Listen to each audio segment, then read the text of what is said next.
सहनाववतु सहनौ भुनक्तु सह वीर्यं करवावहै तेजस्विनावधीतमस्तु मा विद्विषावहै। ॐ शान्ति शान्ति शान्तिः। शङ्करं शङ्कराचार्यं केशवं बादरायणं सूत्रभाष्यकृतौ वन्दे भगवन्तौ पुनः पुनः। ईश्वरो गुरुरात्मेति मूर्तिभेदविभागिने व्योमवद्व्याप्तदेहाय दक्षिणामूर्तये नमः। ॐ पार्थाय प्रतिबोधितां भगवता नारायणेन स्वयं व्यासेन ग्रथितां पुराणमुनिना मध्ये महाभारतम् अद्वैतामृतवर्षिणीं भगवतीम् अष्टादशाध्यायिनीम् अम्ब त्वामनुसन्दधामि भगवद्गीते भवद्वेषिणीम् यं ब्रह्मा वरुणेन्द्ररुद्रमरुतः स्तुन्वन्ति दिव्यैस्तवैः वेदैः साङ्गपदक्रमोपनिषदैः गायन्ति यं सामगाः। ध्यानावस्थिततद्गतेन मनसा पश्यन्ति यं योगिनः यस्यान्तं न विदुःसुरासुरगणा देवाय तस्मै नमः। यस्यान्तं न विदुःसुरासुरगणा देवाय तस्मै नमः।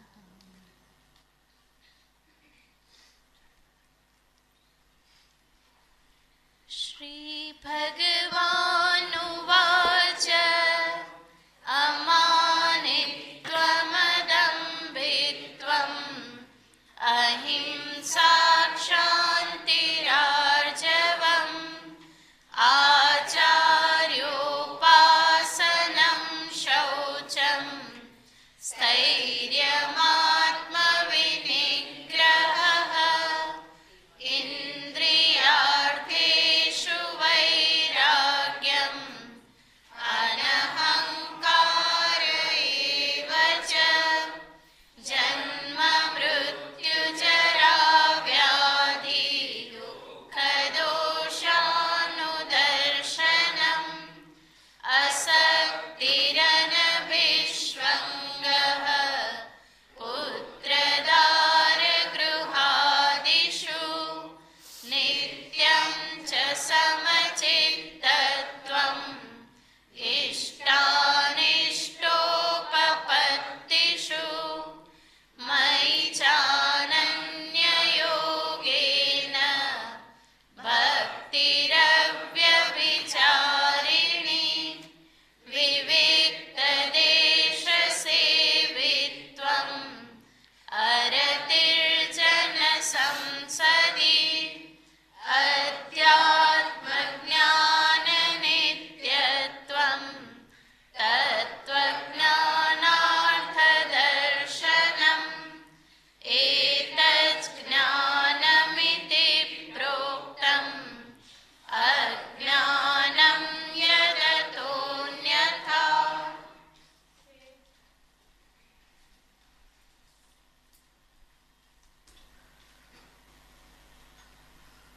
જીવનના મૂલ્યોમાં અતિ મહત્ત્વનું અને સર્વને માટે ઉપયોગી એવું મૂલ્ય ભગવાને દર્શાવ્યું.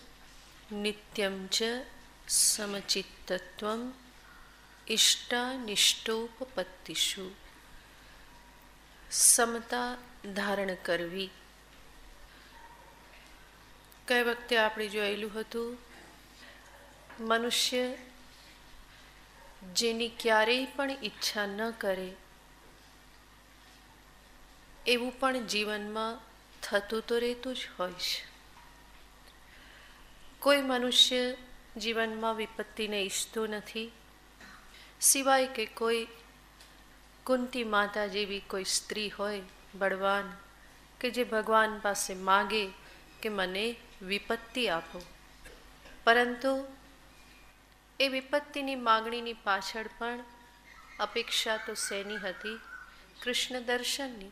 અને કૃષ્ણ દર્શન ખૂબ આનંદદાયક છે. તો વિપત્તિ પાછળ પણ ઈચ્છા તો કોની છે? આનંદની, સુખની જ ઈચ્છા છે. તો કોઈ પણ મનુષ્ય ઈચ્છતો નથી જીવનમાં વિપત્તિ આવે, એ અસફળ થાય, એના જીવનમાં કોઈ નુકસાન થાય, એનું કે સ્વજનનું મૃત્યુ થાય, કોઈનો વિયોગ થાય, એવું એ ઈચ્છતો નથી. અને છતાં પણ જીવનમાં આ બધું તો થતું જ રહેશે. અને ત્યાં જ મનુષ્યએ સમતા ધારણ કરવાની છે. ગઈ વખતે આપણે વિસ્તૃત વિચાર કરેલો હતો કે કેવી રીતે હું મારા મનનું સમત્વ ધારણ કરી રાખી શકું. કેટલાક ઉપાયો આપણે જોયેલા હતા. અને મુખ્ય વસ્તુ ત્યાં એ જ છે કે હું મારી સમસ્યાને વ્યક્તિગત લેવલે જોવા કરતાં એને હું સમષ્ટિ સ્તરે જોઉં. અને એવું જોઉં તો મારા જીવનમાં જે ઘટિત થયું એવું ઘણા બધાના જીવનમાં ઘટિત થતું જ હોય છે. એ મને એટલું દુઃખી કરનારું નહીં બને. મહાત્મા ગાંધીના જીવનમાં એક પ્રસંગ આવે છે. તમે બધા જાણો જ છો કે ગાંધીજીના એક પુત્ર હરિદાસ ગાંધી, જે એમને છોડીને અન્ય માર્ગે ચડી ગયા હતા. એમના પત્ની બહુ જ દુઃખી રહેતા હતા. ક્યારેક ક્યારેક એ ગાંધીજી પાસે આશ્રમમાં રહેવા આવે. એવી રીતે એ ત્યાં આવેલા હતા. ગાંધી બાપુનું હૃદય બધાને માટે કરુણાવાન હતું. કોઈ પણ દુઃખી હોય તો એને એ આશ્રમમાં રાખે, એના નિયમો જે પાલન કરે એને રહેવા દે. એક બાજુથી બહુ કઠોર હતા અને એક બાજુથી બહુ મૃદુ પણ હતા. હરિદાસના પત્ની ત્યાં આશ્રમમાં રહેવા આવ્યા હતા. જરૂર દુઃખી હતા. હરિદાસ છોડીને જતા રહેલા હતા. પરિવારની જવાબદારી, બીજું કોઈ કમાનારું નહીં, ઘણું કષ્ટ હતું. અને ગાંધી બાપુ બને એટલો સમય આપે એ પણ વ્યસ્ત રહેતા હોય, કારણ કે એના માટે તો પરિવાર, આખો દેશ હતો. બધાનું એમણે વિચારવાનું હોય. એક દિવસ મહાદેવભાઈ દેસાઈ આવી અને ગાંધીજીને કહે છે કે બાપુ, ભગવતીબેન એમના રૂમમાં રડી રહ્યા છે, રોવે છે કે. ત્યારે બાપુ એક બે ક્ષણ કંઈ બોલતા નથી, વિચારમાં પડી જાય છે. પોતાની જ પુત્રવધુ છે, જાણે છે ને કેવું કષ્ટ હશે, પણ એ કંઈ બોલતા નથી. બે ત્રણ ક્ષણ વિચારમાં પડી જાય છે. અને પછી એ કહે છે કે મહાદેવ, આપણા ભારત દેશમાં એવી કેટલી નારીઓ હશે કે જે આવી રીતે રડતી હશે. આ શું બતાવે છે? આ દર્શાવે છે કે બાપુએ જે પણ સમસ્યા છે એને કેવી રીતે જોઈ, સમસ્ત દેશને સામે રાખીને એમણે જોઈ, સમષ્ટિ સ્તરને સામે રાખીને જોઈ. અને એટલા માટે એ વિહવળ નહીં થયા. જરૂર જે કરવાનું છે બધું એ કરતા જ હતા. ક્યારેય પણ ઉપેક્ષા કરી નથી. તમને શિબિરમાં બુક આપીએ, તમે વાંચી હોય તો તમને ખ્યાલ આવશે કે પરિવારને માટે પણ કેટલું એમણે કરેલું છે. પણ જ્યારે વિચાર કરે તો કેવી રીતે વિચાર કરતા હતા? સમષ્ટિને સામે રાખી અને વિચાર કરતા હતા. અને એટલા માટે એમને એવું નહોતું લાગતું કે અરે રે આ મારા ઉપર કેવું દુઃખ આવી પડ્યું, મારી પુત્રવધૂનું આમ થઈ ગયું, આમ થઈ ગયું, આવું થઈ ગયું, એવું નહોતું થતું. કરવાનું હોય તે કરે, પણ વિચાર શું કરતા હતા? આવી તો કેટલી સ્ત્રીઓ હશે ભારતમાં કે જે પરિવારના દુઃખે આવી રીતે દુઃખી થતી હશે, પતિથી દુઃખી થતી હશે, સંતાનથી દુઃખી થતી હશે. તો આ વિચારના કારણે જ એમના અંતરમાં સમતા જળવાઈ રહેતી હતી. તો સમષ્ટિ સ્તર પર જ્યારે જોઈએ તો આપણી સમસ્યા નજીવી થઈ જાય છે. બાકી અંતે તો એક સાધક તરીકે મારે સમજવું રહ્યું, જે કંઈ પણ થાય છે ઈશ્વર ઈચ્છાથી થાય છે. અને ઈશ્વર ઈચ્છાને પ્રબલ માની અને જીવનમાં જે થયું એનો સ્વીકાર કરી લેવાનો હોય. હું વ્યક્તિગત પ્રતિક્રિયા કરું એની જગ્યાએ હકીકતનો સ્વીકાર કરતા શીખું તો અંતરમાં સમતાને ધારણ કરી શકું. આ સમચિત્તત્વ એ એક જ શબ્દ જે છે એ મારા મનની પરિપક્વતાને દર્શાવી દેશે. જે ઇમોશનલ મેચ્યોરિટી કો કે પછી મેન્ટલ મેચ્યોરિટી કો, એ આ સમતાનું જ નામ છે. મનમાં આવું સમત્વ હોય એનો અર્થ હું મનથી પરિપક્વ છું. અને ભગવાન સાધકની પાસે આ જ અપેક્ષા રાખે છે કે જીવનમાં ચડાવ ઉતાર તો આવતા રહેશે, એના તાલે તું નાચતો રહે તો તું આગળ ક્યારે વધ. આ બધું હોવા છતાં પણ, જીવનમાં આ બધું થતું રહેવા છતાં પણ તારે તારા મનને સંભાળતા શીખવું જ રહ્યું. પ્રતિક્રિયાઓની જગ્યાએ પ્રતિભાવ આપતા શીખવું રહ્યું. અને પ્રતિભાવનો અર્થ છે જે હંમેશા વિચારપૂર્વકનો, સમજપૂર્વકનો હોય. પ્રતિક્રિયા એની પાછળ વિચાર હોતો નથી. વગર વિચારે આપણા મનમાં જે પણ બધું બેઠેલું છે, જે બધા બ્લોક આપણે ધારણ કરેલા છે, એના આધારે આપણે વ્યવહાર કરી દઈએ છીએ. પણ વિચારપૂર્વક, સમજદારીપૂર્વક ઇન્ટ્રોસ્પેક્શન કરીને એ બધા બ્લોકને આપણે બ્રેક કરવા પડે. અને પ્રતિક્રિયામાંથી, રિએક્શનમાંથી મારે રિસ્પોન્ડ આપતા શીખવું જોઈએ. અને એને જ મેચ્યોરિટી કહેવાય. અને એ જે પ્રતિભાવ જે છે એ પ્રતિભાવનો અર્થ છે મારે જે કરવાનું હોય, જે કરવું યોગ્ય હોય એ હું કરું. અને એ જ પ્રતિભાવનું બીજું પાસું છે, જ્યારે કંઈ થઈ શકે એવું ના હોય ત્યારે હું એનો સ્વીકાર કરું. તો સમજદારીપૂર્વકનો આ જે વ્યવહાર જે છે એને પ્રતિભાવ કહેવાય. અને પ્રતિક્રિયાની જગ્યાએ પ્રતિભાવને સ્થાન આપવું એનું નામ છે સમતા. અને એનું જ નામ છે મેચ્યોરિટી. ભગવાન અહીંયા એની જ વાત કરી રહેલા છે. આ જે સમત્વ જે છે એને જીવનમાં ધારણ કરી રાખવાને માટે બીજું એક મહત્વનું સાધન છે. અને એ મહત્વનું સાધન છે ભગવાનમાં ભક્તિ. માટે આગળનું મૂલ્ય ભગવાન દર્શાવે છે, મયી ચ અનન્ય યોગેન અવ્યભિચારિણી ભક્તિ. મારામાં અનન્ય અવ્યભિચારિણી એવી ભક્તિ. ભગવાન કૃષ્ણ સ્વયં માગણી કરી રહ્યા છે.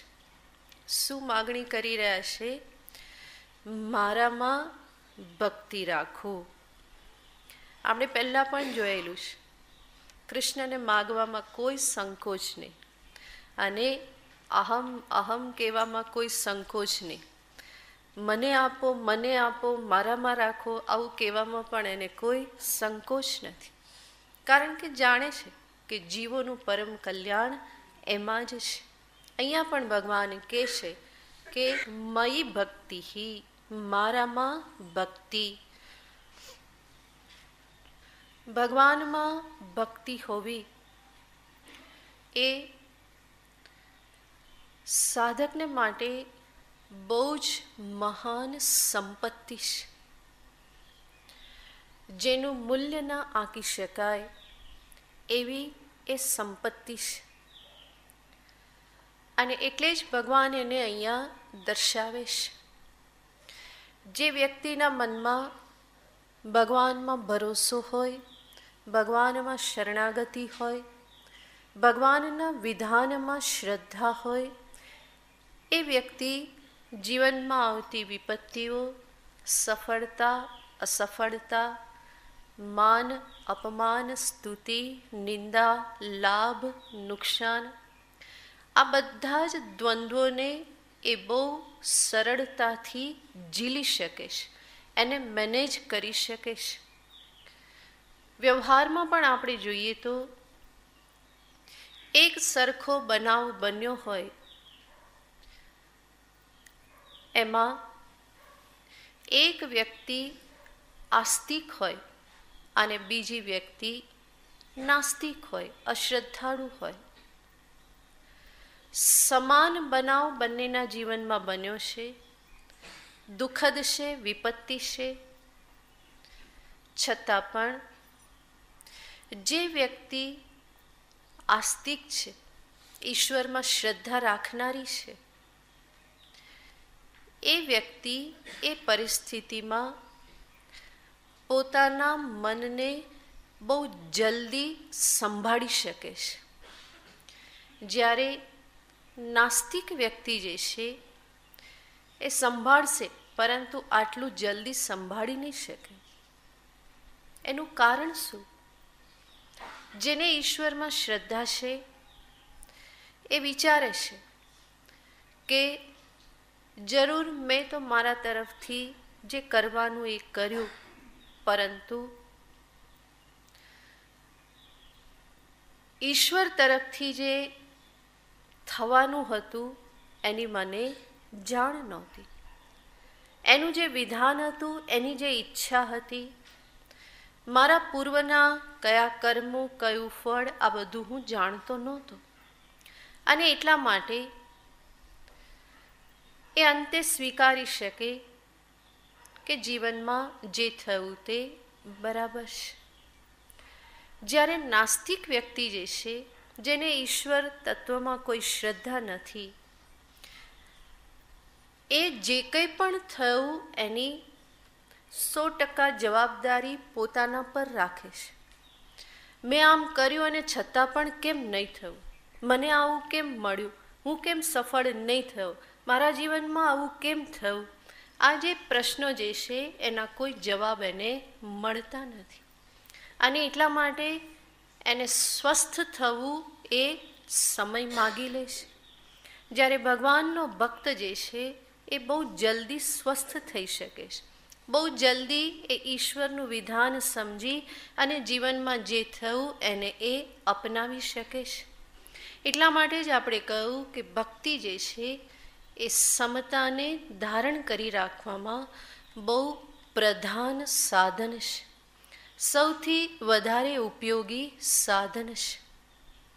અને એટલું જ નહીં, ભગવાને અહીંયા જે કંઈ પણ મૂલ્યો દર્શાવ્યા આગળ, એ બધા મૂલ્યોને પણ જીવનમાં ધારણ કરવાને અર્થે, એ બધાને પ્રાપ્ત કરવાને અર્થે પણ ભક્તિ એક મહાન સહાયક સાધન છે. ભક્તિનું સ્વરૂપ સમજીએ તો ભક્તિ એટલે શું? મૂળભૂત રીતે ભક્તિ એક અંતરનો ભાવ છે. મનુષ્ય એક ભાવ પ્રધાન જીવ છે. અને એટલા માટે માનવના જીવનમાં ભાવોનું, લાગણીઓનું બહુ જ મહત્વનું સ્થાન છે. અને ભક્તિ એટલે મારું આજે ભાવમય વ્યક્તિત્વ છે. એ ભાવમય વ્યક્તિત્વને હું મારી અધ્યાત્મ સાધનામાં કેવી રીતે ઉપયોગમાં લઈ શકું, એ કળા મને ભક્તિ દર્શાવે છે. જે ભાવો ભૌતિક જગત તરફ કે સંસાર તરફ જ્યારે વહેતા હોય તો એને આસક્તિ કે મોહ કહેવામાં આવે છે. એ જ ભાવ જ્યારે ઈશ્વર તરફ વળે તો એને ભક્તિ કહેવામાં આવે છે. મારા જ ભાવની ધારા એક દિશામાં વહે તો એ મને વધારે મોહમાં નાખનાર, બંધનમાં નાખનાર બને છે. એને જ જ્યારે બીજી દિશા આપી દેવામાં આવે તો એ જ ભાવો મારા કલ્યાણનું સાધન બની જાય છે. અને આ જ કળાને ભક્તિ કહેવામાં આવે છે.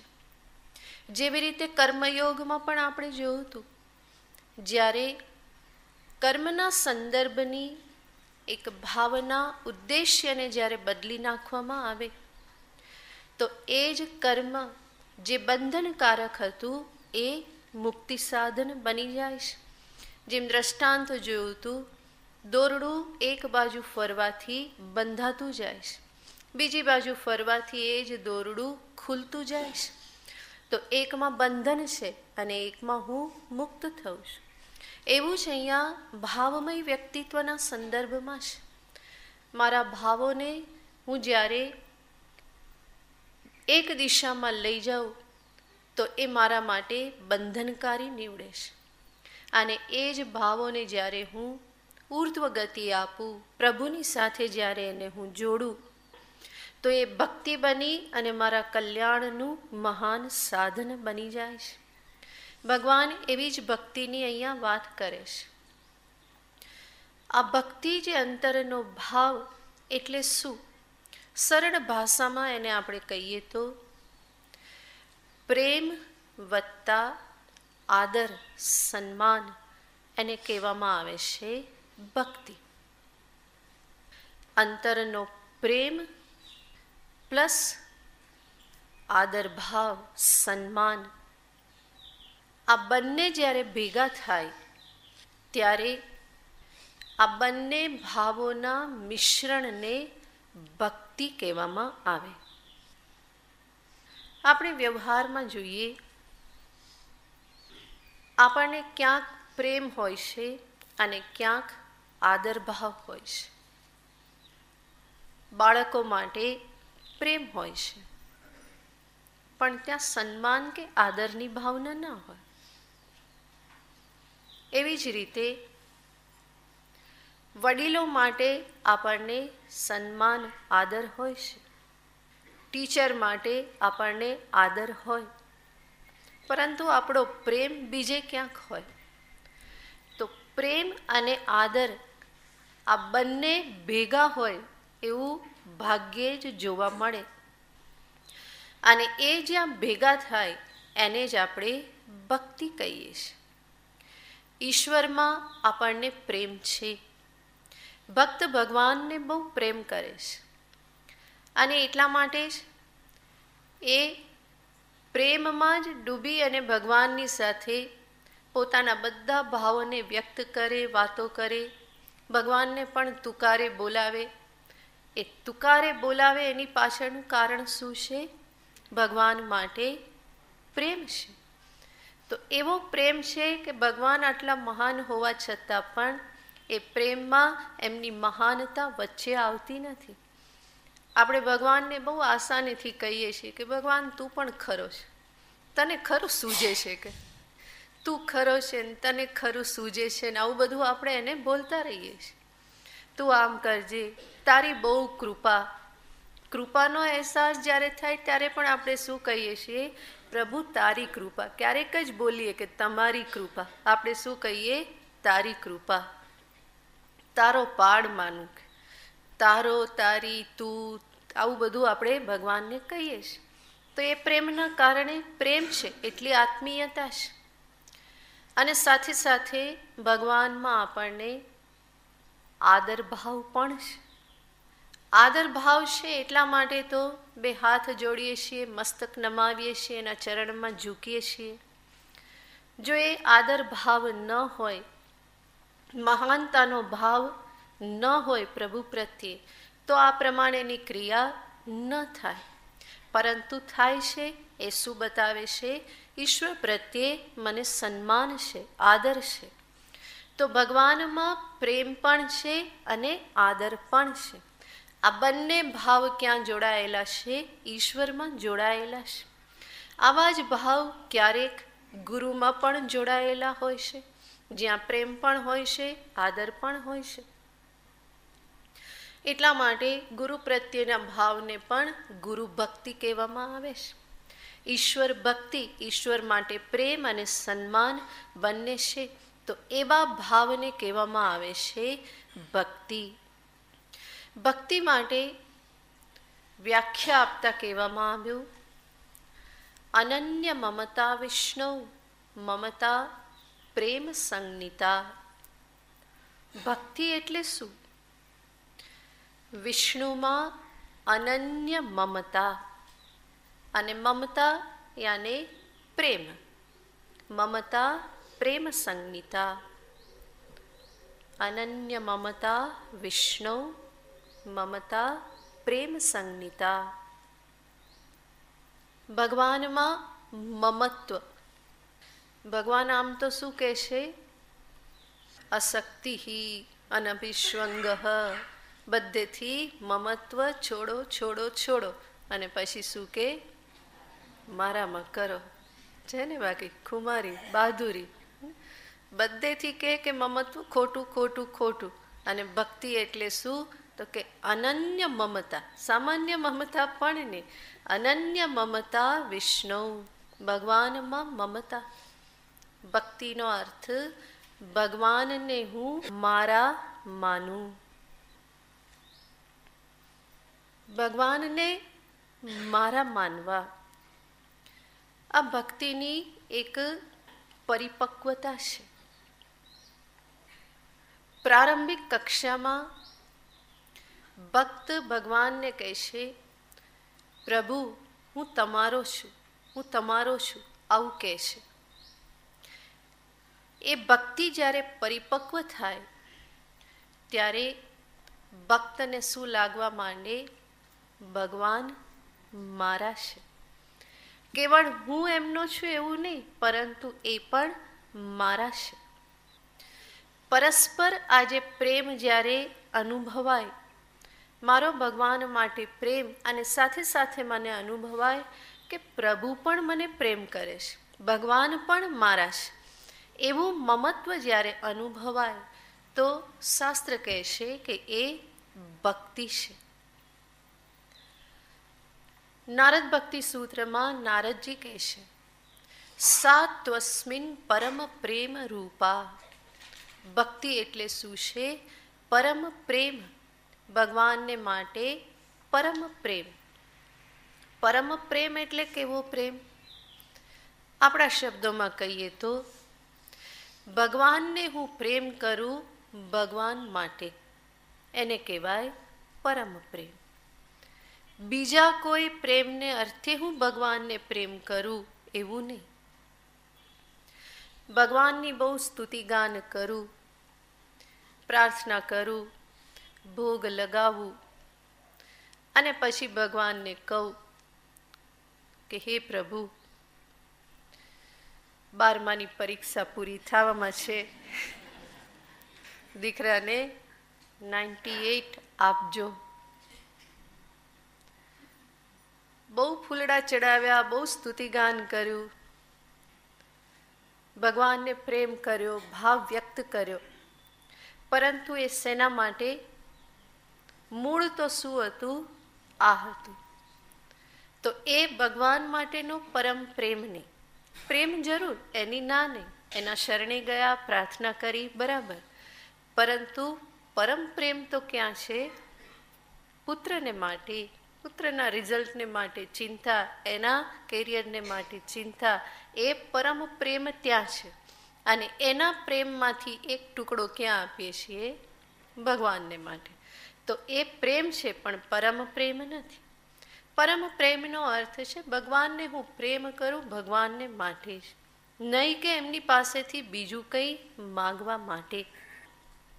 એને કહેવાય છે પરમ પ્રેમ. અને નારદજી કહેશે સા ત્વસ્મિન પરમ પ્રેમ રૂપા. ભક્તિ એટલે શું છે? પરમ પ્રેમનું નામ ભક્તિ છે, કે જ્યાં ભગવાનની પાસે મારે કંઈ માગવાનું રહેતું નથી.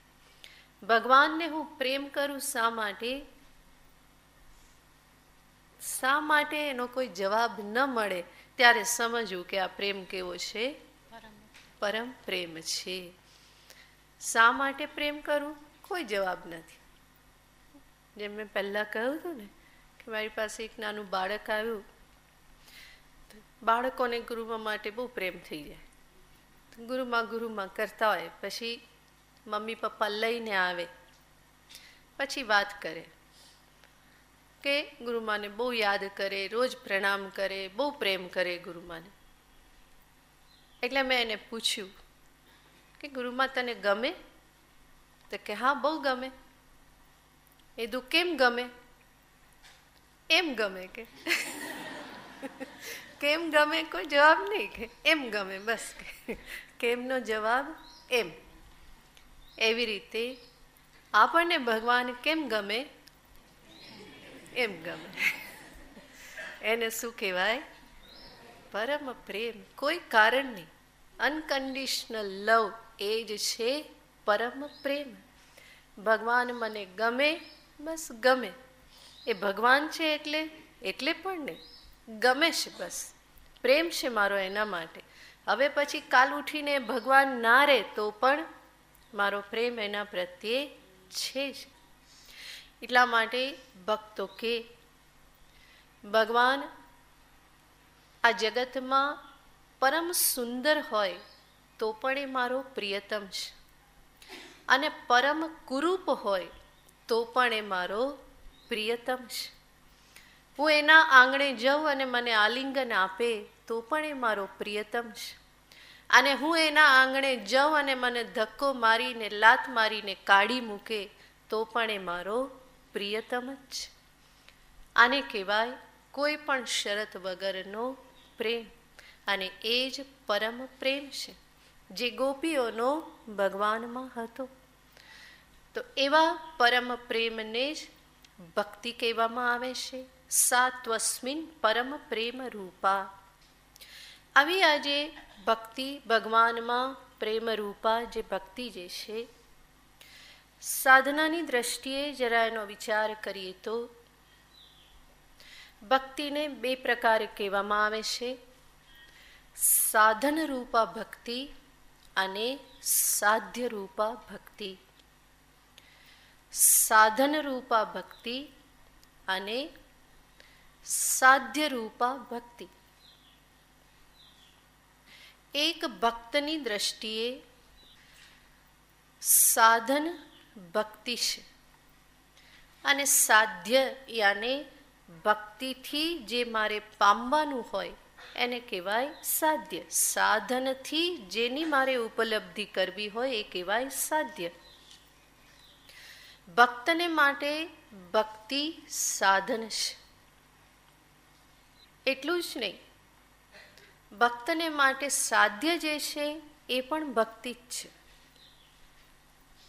ભગવાનની ભક્તિ કરે છે અને ભક્તિ એની એવી પરાકાષ્ઠાએ પહોંચી કે ભગવાને એને દર્શન આપ્યા. અને ભગવાને ભક્તને પૂછે, તારે શું જોઈએ? માગ, હું તને આપું જે માગે તે. ત્યારે એ સાચો ભક્ત હોય તો એ શું માગવાનો? પ્રભુ, બસ આપની ભક્તિ, બીજું કંઈ નહીં જોઈએ.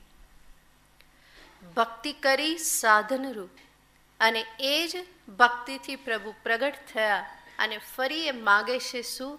બસ આપના ચરણોમાં મારું મન હંમેશા રહે. ભાવે ભાવે હૃદય ભવને ભાવયેયમ ભવંતમ. ભક્ત કહેશે કે બસ એક જ ઈચ્છા, મારા અંતરની દરેક વૃત્તિમાં હું આપને યાદ કરું, નિરંતર આપનું સ્મરણ મારા અંતરમાં બની રહે, એ જ ઈચ્છા. તો ભક્તિ કરે, ભક્તિ સાધના, અને ભક્તિથી અંતે પછી માગે છે શું? તો કે ભક્તિ જ માગે છે.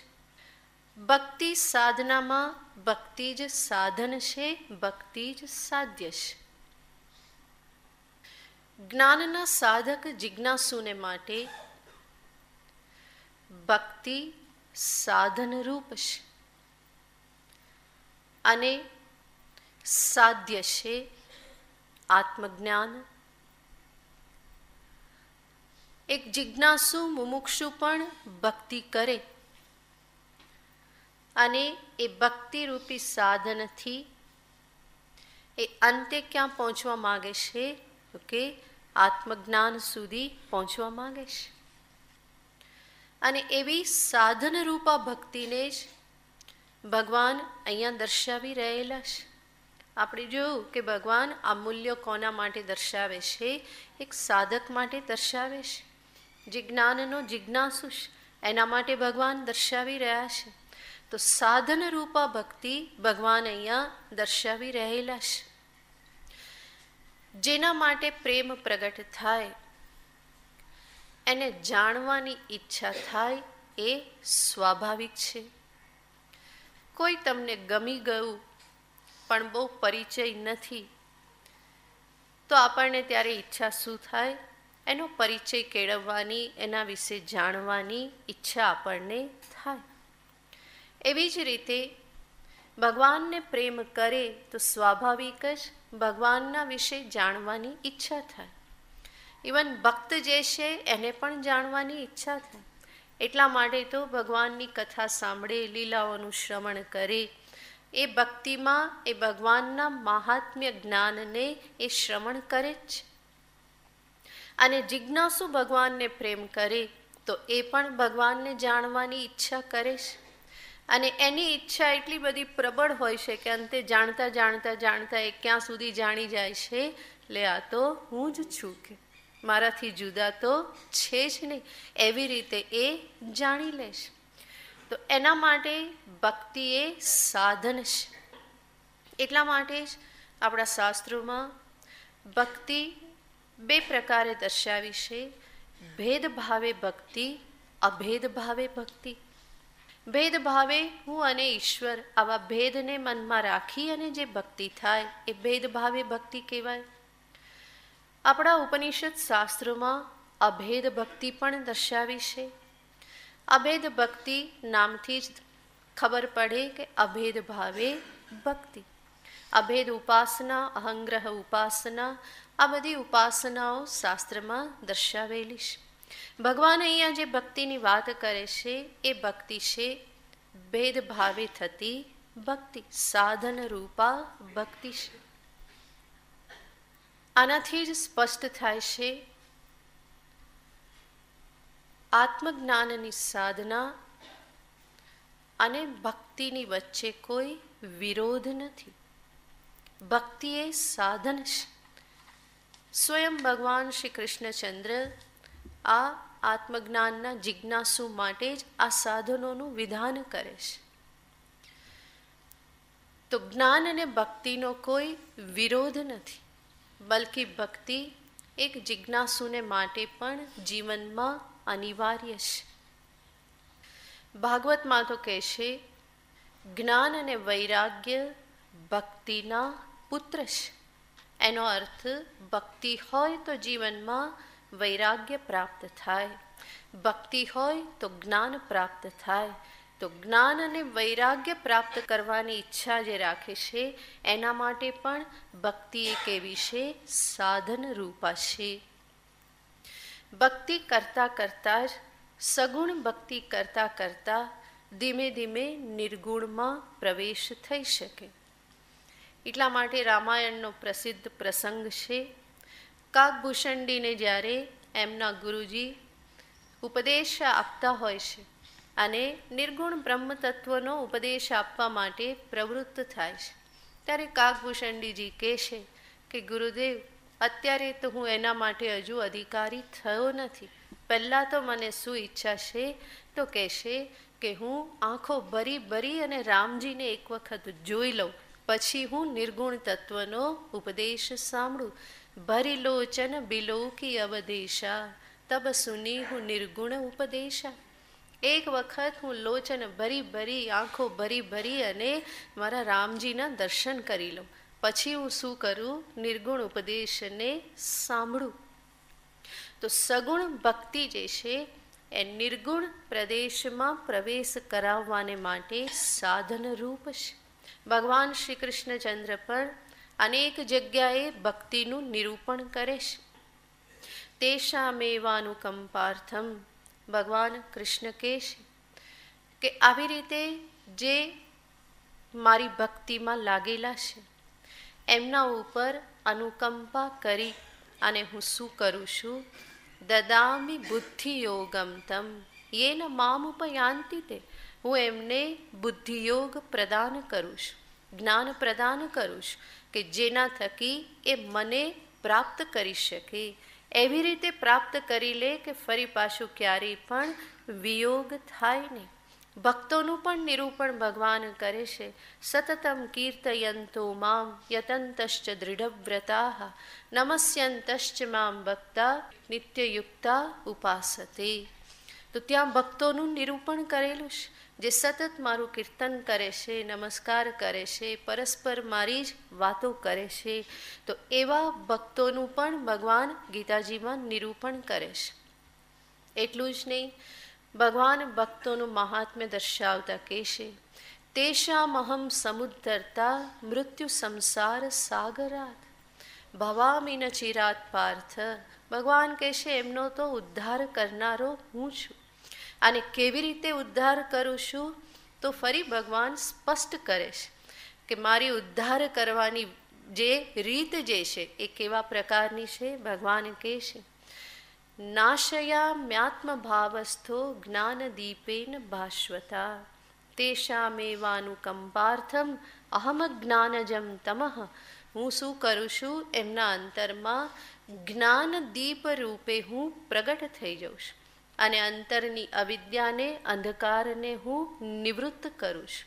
તો ભગવાન પણ ભક્તિનું મહાત્મ્ય ગીતાજીમાં અનેક જગ્યાએ દર્શાવે છે. 12મો અધ્યાય તો ભક્તિ યોગ જ છે, જેનું વિસ્તારથી તમે હમણાં જ શ્રવણ કર્યું. તો આવી ભક્તિની કોઈ પણ સાધક ઉપેક્ષા કરે એને પોસાય એવું નથી. આ ભક્તિના સંદર્ભમાં આપણે જોઈએ કે હમણાં જ આપણે જોયું કે ભક્તિ એ અંતરનો ભાવ છે, પરંતુ અંતરના આ ભાવને હું મારી વાણી દ્વારા વ્યક્ત કરી શકું, હું મારા શરીરની ક્રિયાઓ દ્વારા પણ હું એને વ્યક્ત કરી શકું. એટલા માટે કેટલાક એવા કર્મો છે કે જે મારી ભક્તિને પ્રગટ કરે, અભિવ્યક્ત કરે. અને એવા કર્મો કયા? આપણે જાણીએ છીએ, ભગવાનની પૂજા કરવી, પાઠ પારાયણ કરવા, ભગવાનના મંત્રના નામના જપ કરવા, કીર્તન કરવા, ભજન કરવા, લીલા કથાનું શ્રવણ કરવું, ભગવાનના સગુણ સાકાર સ્વરૂપનું ધ્યાન કરવું, પ્રાર્થના કરવી, તીર્થાટન કરવું, મંદિરે દર્શન કરવા જવું.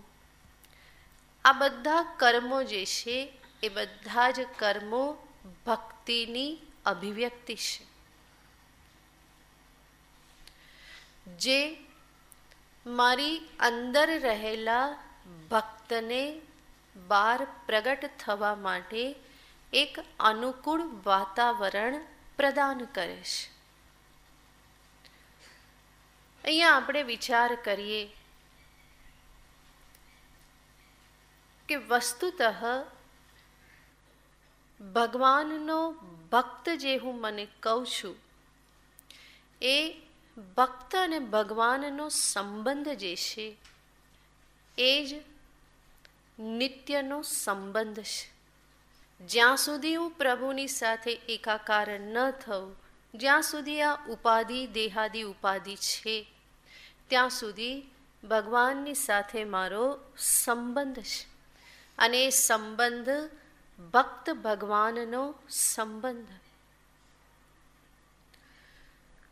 વસ્તુતઃ દરેક જીવ ભક્ત છે, પરંતુ બીજા બધા સંબંધોના કારણે એનું ભક્તપણું જે છે એ દબાઈને રહે છે, છુપાઈને રહે છે, બહાર પ્રગટ થતું નથી.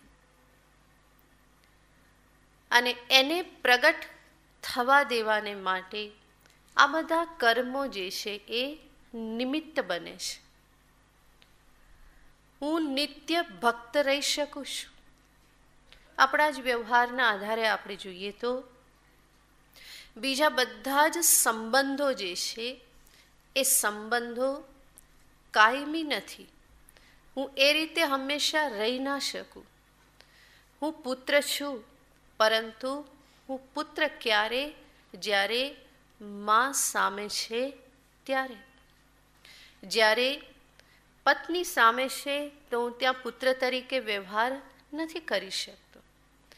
જ્યારે બેન સામે છે તો હું ભાઈ છું, ત્યારે હું પુત્ર નથી. તો મારું પુત્ર હોવાપણું એક એવું છે બીજા પર આધારિત છે, રિલેટિવ છે. થોડી વાર માટે હોય, ફરી પાછું બીજું આવી જાય તો પેલું મારે એક બાજુ રાખી જ દેવું પડે, એને ભૂલી જવું પડે, એને સાથે સાથે રાખી ના શકાય. થોડી વાર પછી હું શું બની જાઉં? પિતા બની જાઉં. પોતાના પુત્રની સામે હું પિતા બનું છું. ઓફિસમાં જાઉં તો હું કર્મચારી બની જાઉં છું.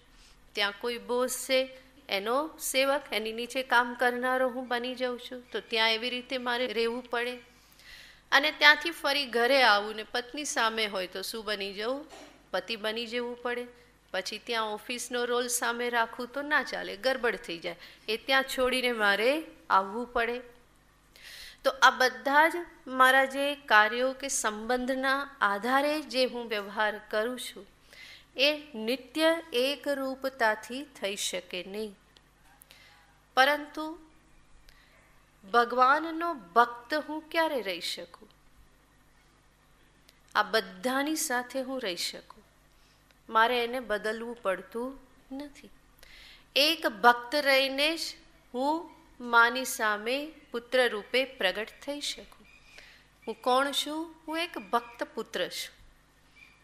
પુત્રની સામે હું પિતા છું. કેવો પિતા છું? એક ભક્ત પિતા છું. જેના અંતરમાં ભક્તિ છે એવો એક હું પિતા છું. હું ભાઈ છું. કેવો? એક ભક્ત ભાઈ છું. હું પતિ છું. કેવો? એક ભક્ત રૂપ જ હું કોણ છું? પતિ છું. અને એવો જ એક ભક્ત હું ઓફિસમાં જઈને કાર્ય કરું છું. પ્રભુનો ભક્ત હું હંમેશા રહી શકું. અને એટલા માટે ભક્ત ભગવાનનો સંબંધ જે છે એ કાયમી સંબંધ છે. એને મારે એક બાજુ રાખવો પડતો નથી. એને હું હંમેશા જાળવી રાખી શકું એમ છું. પુત્ર સામે આવે તો હું ત્યાં ભાવના કરી શકું. અમારા પ્રભુનું જ સ્વરૂપ છે, ત્યાં પણ હું ભક્ત બનીને રહી શકું. મા સામે આવે તો હું જાણી શકું આ ઈશ્વરનું જ સ્વરૂપ છે, માતૃદેવો ભવ. ત્યાં પણ હું શું બની શકું? એક ભક્ત પુત્ર હું ત્યાં પ્રગટ થઈ શકું. તો એક ભક્ત હોવું એ મારા માટે કેવું છે? તો કે કાયમી છે. એ હું હંમેશા જાળવી રાખી શકું. એ મારા માટે સહજ છે. પરંતુ મનુષ્ય જાણતો નથી અને એટલા માટે થઈ શું ગયું? બીજા બધા જ સંબંધોની વચ્ચે પેલો ભક્ત જે છે એ તો દબાઈ ગયો. એ ભૂલી જ ગયો કે વાસ્તવમાં હું કોણ છું. જે નવા નવા રોજ રોજ રોલ ભજવતા હોય ને ભૂલી જાય કે વાસ્તવમાં એ પોતે કોણ છે. તો એવી જ રીતે અહીંયા પણ થાય છે. તો ભક્ત તો અંતરમાં છે જ, પણ એ ક્યાંક દબાઈ ગયો. અને એ મારા ભક્ત હોવાપણાને બહાર ફરી પ્રગટ કરવાને માટે મારે શું કરવું પડે? જ્યાં મારું ભક્ત હોવાપણું આસાનીથી પ્રગટ થઈ શકે એવા કર્મોને મારા જીવનમાં સ્થાન આપવું જોઈએ. અને એવા કર્મો કયા? ભગવાનની પૂજા, ભગવત સંબંધી કર્મ. જ્યારે હું ભગવાનની પૂજા કરું ત્યારે હું કેવી રીતે પ્રગટ થઈ શકું? તો કે પ્યોર ભક્ત, હે ને, ભક્ત રૂપે જ ત્યાં હું અભિવ્યક્ત થાઉં. જપ કરું, ભગવાનના મંદિરે દર્શન કરવા જવું, ભગવાનના નામનું સ્મરણ કરું, પારાયણ કરું, પાઠ કરું. આ બધું કરતી વખતે હું શું બની રહું છું? હું ભક્ત બની રહું છું. મારામાં રહેલા ભક્તને અભિવ્યક્ત થવાને માટે યોગ્ય વાતાવરણ મળી રહેશે. એટલા માટે જ ભક્તિનો પ્રારંભ કેવી રીતે થાય છે? આનાથી થાય છે. ભગવાનની પૂજા કરો, નામ જપ કરો, મંત્ર જપ કરો, ભગવાનના મંદિરે દર્શન કરવા જાઓ. આ બધાથી ભક્તિનો પ્રારંભ થાય છે. પ્રારંભ તો આનાથી થાય છે. સાથે સાથે મારે સમજવું રહ્યું, મારી ભક્તિ કે ભક્ત હોવાપણું માત્ર આટલામાં જ અટકી જવું ના જોઈએ. પહેલાં પાર્ટ ટાઈમ થાય સમજી શકાય, બરાબર, કંઈ વાંધો નહીં. થોડી વાર માટે, સવારે થોડી વાર માટે, સાંજે થોડી વાર માટે ભગવાનની સામે બેઠા હોઈએ, ઘંટડી વગાડતા હોઈએ, ધૂપ દીપ કરતા હોઈએ, ત્યારે તો હું ભક્ત, બરાબર. આખો દિવસ નહીં, ફરી પાછો સાંજે ભક્ત થઈ જાઉં. તો શરૂઆતમાં આવું બરાબર છે, પરંતુ એક સાધક તરીકે, ભક્ત સાધક તરીકે કે જિજ્ઞાસુ તરીકે મારી ભક્તિ કેવળ આટલામાં જ અટકી જવી ના જોઈએ, બલ્કિ ભક્તિનો વિસ્તાર થવો જોઈએ. જે ભગવત ભાવ અંતરમાં જે રે, ભગવાન માટેનો ભાવ કે પોતાનો ભક્ત રૂપે ભાવ, એ ભાવ ધીમે ધીમે વિસ્તૃત થતો જવો જોઈએ. એનો સમયગાળો લંબાતો જવો જોઈએ. એટલું જ નહીં, સંભવ છે કે જ્યારે હું શરૂઆત કરું ત્યારે મને એક મૂર્તિમાં ભગવાન દેખાય. ભગવાન સચરાચરમાં વ્યાપ્ત છે, પરંતુ અત્યારે મારું સામર્થ્ય નથી કે હું સર્વત્ર પ્રભુને જોઈ શકું. પરંતુ ક્યાંકથી શરૂઆત તો કરવી જ પડે. એ શરૂઆત હું ક્યાંથી કરું? ભગવાનના એક વિગ્રહથી, મૂર્તિથી શરૂઆત કરું. મંદિરમાં જે સ્થાપિત છે ત્યાંથી હું શરૂઆત કરું અને એને હું શું સમજું? આ ભગવાન છે, પ્રભુ છે. ત્યાં હું પ્રાર્થના કરું, નમસ્કાર કરું, બધું કરું, પૂજા કરું. શરૂઆત ત્યાંથી કરું. પરંતુ ધીમે ધીમે મારી ભગવત બુદ્ધિ કે ઈશ્વર બુદ્ધિનો વિસ્તાર થવો જોઈએ. કેવળ મૂર્તિમાં નહીં. પછી હું ધીમે ધીમે મારી આજુબાજુના લોકોમાં પણ મારા એ ઈષ્ટદેવનો અંશ જોતા શીખું. આમાં પણ એ જ અંતર્યામી બિરાજમાન છે. અને એ ભાવ પણ વધારતો જાઉં. વધારે ને વધારે મનુષ્યો જે મારા સંપર્કમાં આવે છે એ બધામાં હું એ જોવાનો પ્રયત્ન કરું, જેની હું સવારે પૂજા કરું છું, જેને પ્રાર્થના કરું છું, એ જ મારા પ્રભુ, એ જ ઈષ્ટદેવ આ દરેકના અંતરમાં અંતર્યામી રૂપે બિરાજમાન છે. એનાથી આગળ કેવળ મનુષ્યમાં જ નહીં, દરેક પશુમાં, પંખીમાં પણ એ જ પ્રભુ છે. એનાથી આગળ ક્ષુદ્ર જીવ જંતુઓ જે છે એમાં પણ એ જ મારો પ્રભુ બધાને ચેતના પ્રદાન કરે છે. બધામાં એ જ અંતર્યામી છે, એ જ સ્ફુરિત થઈ રહેલો છે. અને માત્ર જીવોમાં જ નહીં, સમસ્ત જળ જગત જે છે એ પણ કોની અભિવ્યક્તિ છે? મારા ઈશ્વરની જ અભિવ્યક્તિ છે. આવી રીતે મારી ઈશ્વર બુદ્ધિ ભગવત ભાવ જે છે એને મારે વિસ્તૃત કરતા જવાનો હોય, અને એ જ ભક્તિ સાધનામાં પ્રગતિ કહેવામાં આવે છે. મારી ઈશ્વર બુદ્ધિ ભગવત ભાવ એ ધીમે ધીમે વ્યાપ્ત થતો જાય. સચરાચરમાં મને પ્રભુના દર્શન થાય. સિયારામમય સબ જગ જાની, તુલસીદાસજીને આખું જગત કેવું દેખાતું હતું? સિયારામમય જણાતું હતું. સર્વત્ર એ નમસ્કાર કરતા હતા. શા માટે? સર્વત્ર પ્રભુને જ જુએ છે. તો આને કહેવાય ભક્તિનું વાસ્તવિક સ્વરૂપ. મારો ભગવત ભાવ જો વિસ્તૃત થતો જતો હોય દિવસે દિવસે, તો સમજવાનું કે હું ભક્તિ યોગ્ય રીતે કરી રહેલો છું. જો એવું ના થતું હોય તો સમજવાનું કે ક્યાંક ગાડું અટકી ગયેલું છે. ભગવાનની પૂજા કરું, ભગવાનનું ધ્યાન કરું, અને જેવા ઉઠીએ એવા તરત જ રાડા રાડી કરીએ ને ગુસ્સો કરીએ તો સમજી જવાનું કે હજુ ઘણા પાછળ છીએ. ઘરના લોકોને એવું નહીં થવું જોઈએ કે હમણાં પૂજા પૂરી થાય એટલી જ વાર છે. પૂજા થાય ત્યાં સુધી શું છે? શાંતિ. પૂરી થાય એટલી જ વાર છે, એવું નહીં થવું જોઈએ.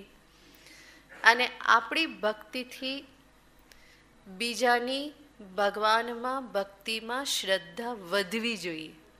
ઉઠી નહીં જવી જોઈએ કે આ બધું કર્યા પછી પણ આવું જ થાય છે, એવું નહીં થવું જોઈએ. આપણા ઉપર બહુ મોટી જવાબદારી છે.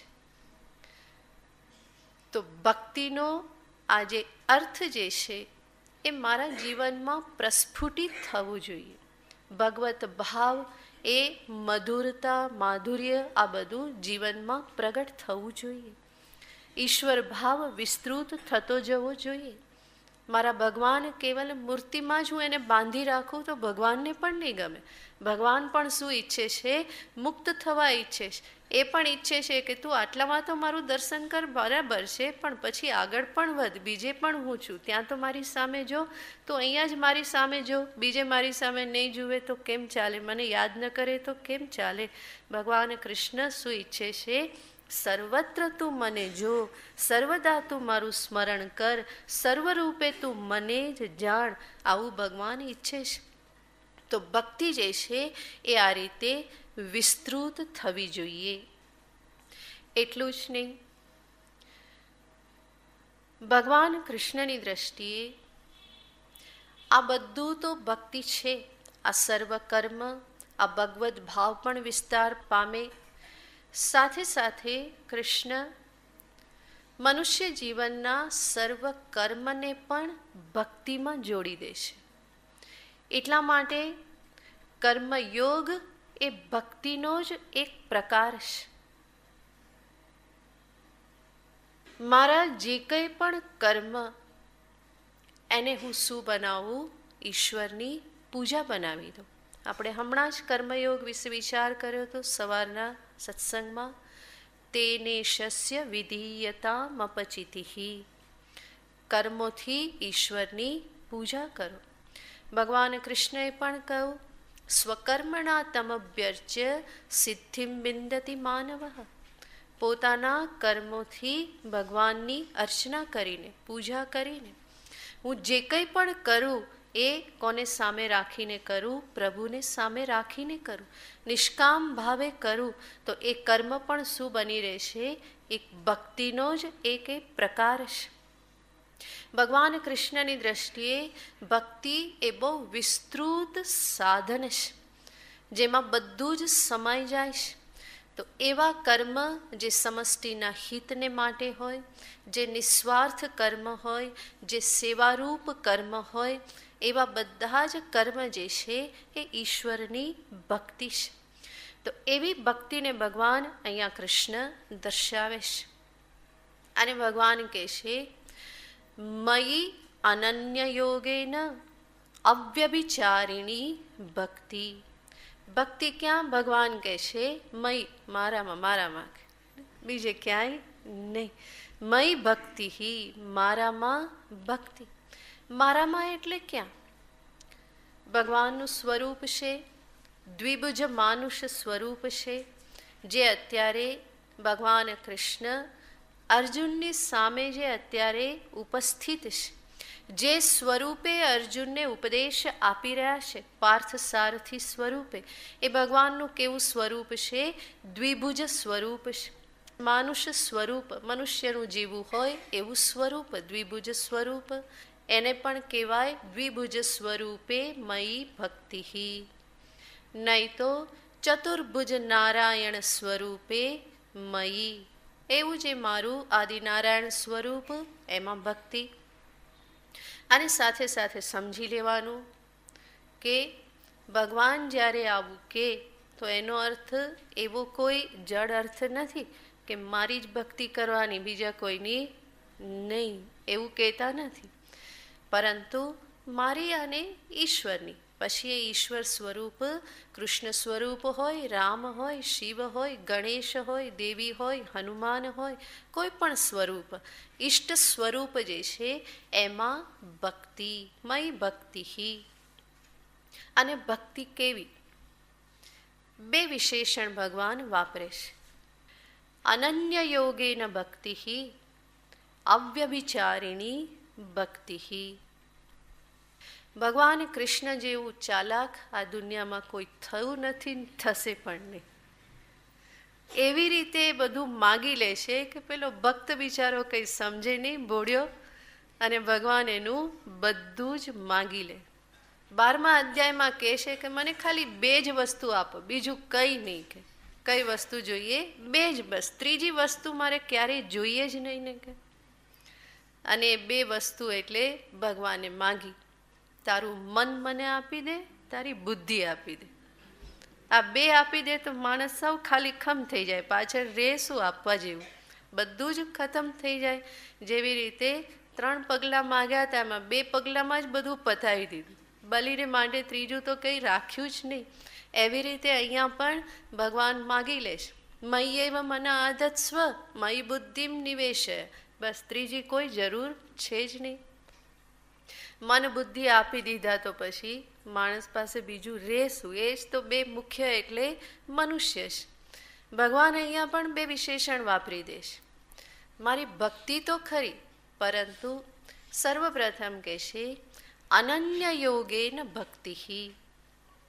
ક્યારેય વિશેષણ વગર તો વાત જ નહીં કરે. ભક્તની વાત કરે તો આખું એક લિસ્ટ બતાવી દે કે કેવો ભક્ત. આ સાધકની વાત કરે મૂલ્યોની તો આટલું 20 મૂલ્યો બતાવી દે. સ્થિતપ્રજ્ઞની વાત કરે તો કેટલા બધા લક્ષણો બતાવી દે. તો લિસ્ટ જ હંમેશા આપે, અને એવા વિશેષણોથી વાત કરે કે જેમાં બીજું કંઈ બાકી રહે જ નહીં. અહીંયા કહેશે અનન્ય યોગેન ભક્તિ. અનન્ય યોગેન ભક્તિ એનો અર્થ મારામાં એવી ભક્તિ કે જ્યાં આપણી ભાષામાં કહીએ તો મારી ને તારી વચ્ચે બીજું કંઈ આવે નહીં. પ્રેમ કરનારા બધા આવું જ કહેતા હોય ને, આપણે બે જ, આપણા બેની વચ્ચે કોઈ આવવું જોઈએ નહીં. બધા ક્યાંથી શીખેલા છે? આ પરંપરા છે, કૃષ્ણ પાસેથી જ શીખ્યા છે. કૃષ્ણ કહેશે કે એવી ભક્તિ, મને એવો પ્રેમ કર કે તારી ને મારી વચ્ચે કંઈ જ બીજું આવવું જોઈએ નહીં. વિશેષ પછી